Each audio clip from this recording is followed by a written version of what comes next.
During the Biden and Trump administration, the United States has consistently stressed its opposition to the completion of the Nord Stream 2 pipeline.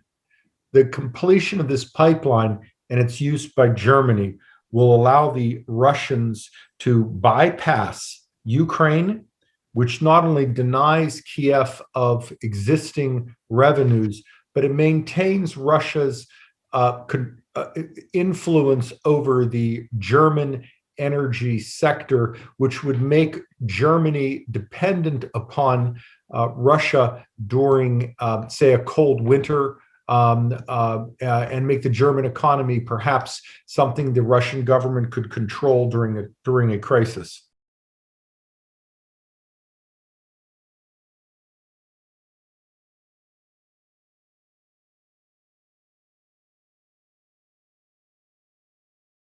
The United States and Russia have traditionally been in complete agreement on the malign activities of Russia's intelligence service and its military, and that these activities have been directed by Russia's senior-most leader, to include Vladimir Putin. However, the United States and Europe occasionally differ as to how we believe we can best respond to these efforts.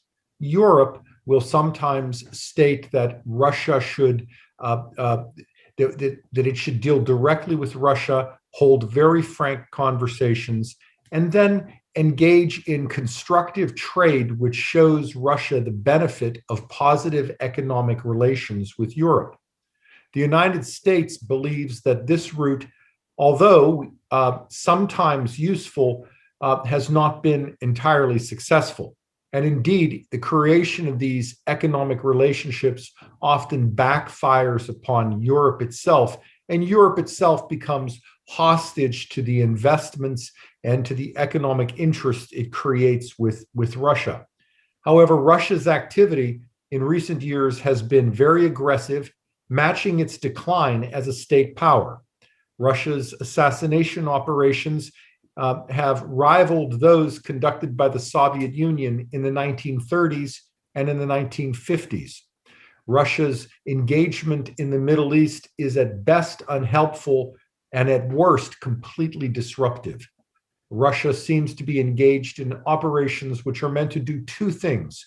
If it cannot surpass its Western adversaries in economic and technological success, then it wishes to damage its Western adversaries' political stability, in essence, to hold them back.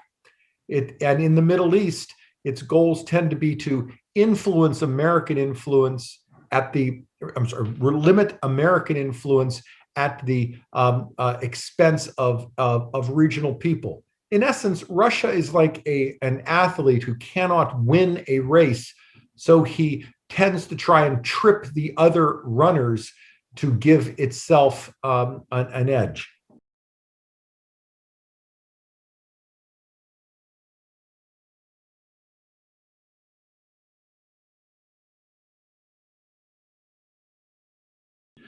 The Nord Stream 2 pipeline is unlikely to significantly disrupt the NATO alliance, but it does introduce some very real negative possibilities, as you mentioned, in that it gives Russia an opportunity to influence Germany, because Russia will be a major energy supplier to Germany.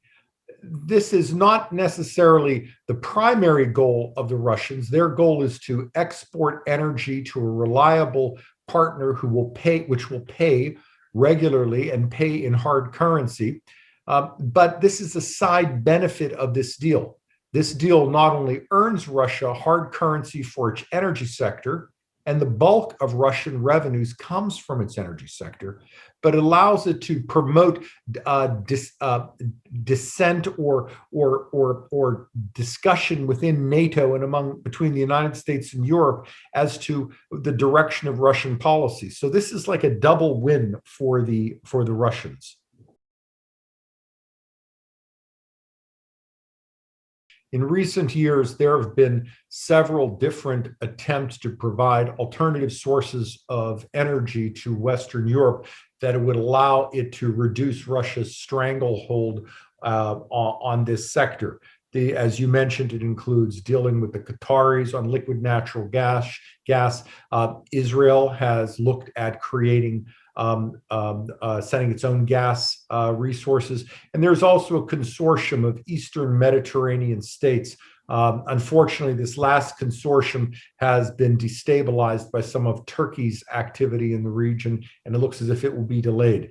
An African source of gas to Western Europe would be ideal. And Morocco is precisely the sort of stable political and economic partner, a reliable voice in promoting economic and political stability in the region, to become the foundation stone for such an effort. So the United States will definitely encourage this. However, I think it is fair to say that any of these initiatives will take a tremendous amount of investment and time. And in the near term, it's unlikely they will be able to resolve this issue, which now leads us back to American natural gas.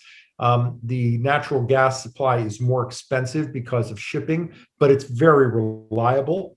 And U.S. natural gas exporters have been encouraged by the United States to look at Western Europe as a market, not because the United States is attempting to steal market share from any country, but rather to ensure that Western Europe has a reliable alternative source of energy upon which it can rely in case of a political crisis with Moscow.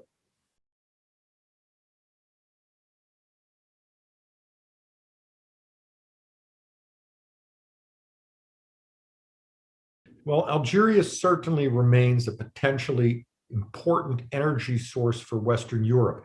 And the Algerian government itself has stated that it is committed to enhancing its energy sector and could therefore play an important role in this problem. However, it is unlikely that security in the sub-Sahel area will improve in the immediate future.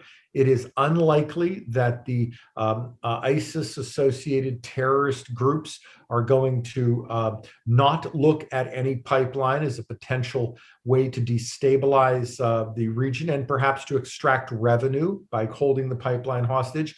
Algeria would be best suited if it held close cooperation with its discussions with its neighbors, such as Morocco, and consultations with the United States and Western Europe to develop an infrastructure that is not only productive, but is safe and involves the entire region.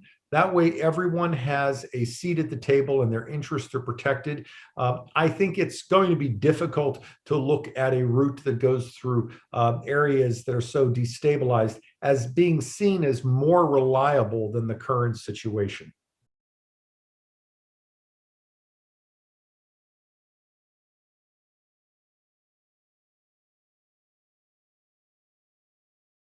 So first, the Biden administration has made its re-establishment and re-energizing of relations with Western Europe, particularly the international organizations of Western Europe, a priority. There is every reason to believe the Biden administration will do everything it can to build close and robust connections with Germany and our other West European allies. I don't think anyone should have a question on that. I think the question becomes, what can we do with our Western European allies regarding Russia if these allies are constrained by their energy relationship with Moscow? I'm not sure that the United States in the short term will be able to avoid this because it wants this relationship and will seek this relationship. But at the same time, Germany may be constrained in some situations simply because of its reliance on Moscow energy. I think that's a real world challenge for the Biden administration that they can't ignore, and they'll have to work with until alternative sources of energy can be provided.